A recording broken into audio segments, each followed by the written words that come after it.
as I'm sure we've all experienced in our life, difficult people can be all sort of shapes and sizes. Sometimes it's quite apparent to us that we are likely to be challenged by their behavior.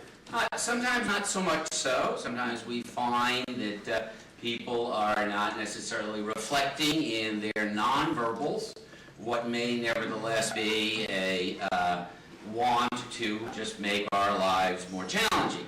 But nevertheless, we sort of do get a visual image when we think about a difficult person. And I'm going to suggest, if I may, that as we sort of work through this together, that you take a moment right now and reflect on your life's experience and literally visualize who in your life is or has been the most difficult person that you've encountered. And I suggest that as a means of transferring what I hope will be some very usable skills to a real-life situation for yourself. Because it is my contention that when we go to sessions like this and seminars and workshops, that it is not about necessarily just adding more content to that which we already possess, but moreover gaining something that we can practically use, that we can apply.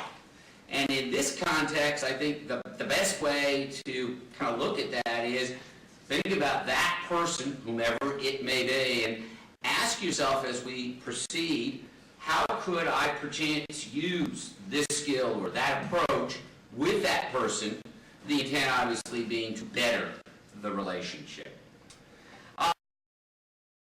Maybe on a daily basis. What are some of the other reasons that you might be aware of as to why is it people are difficult? Anybody at all? Please. They're in a hurry. They have no time. That's a good one. Right?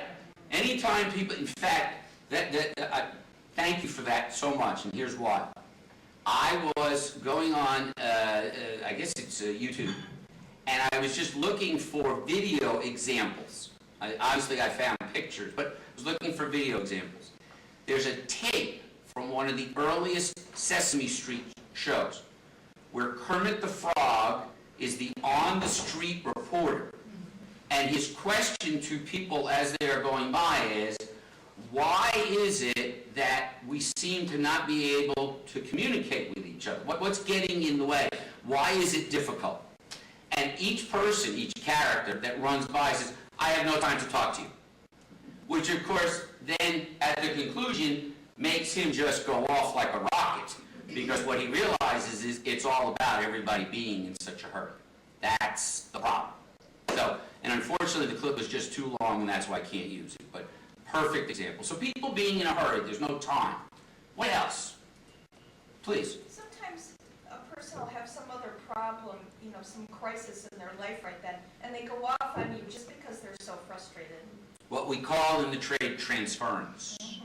Literally, I'm transferring my problem, which has nothing to do with you, onto you. Yeah. And unfortunately, you just happen to be there at the time that I've decided to do that. And yeah, that can be a real difficult situation.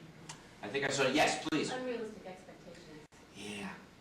Sometimes we just expect more than is truly delivered.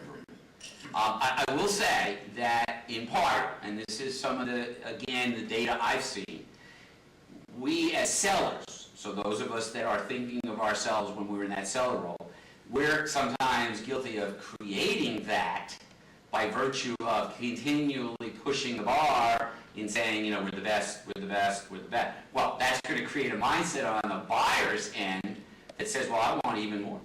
If everybody's sort of the best, I want even more, creating, therefore, an expectation that nobody could possibly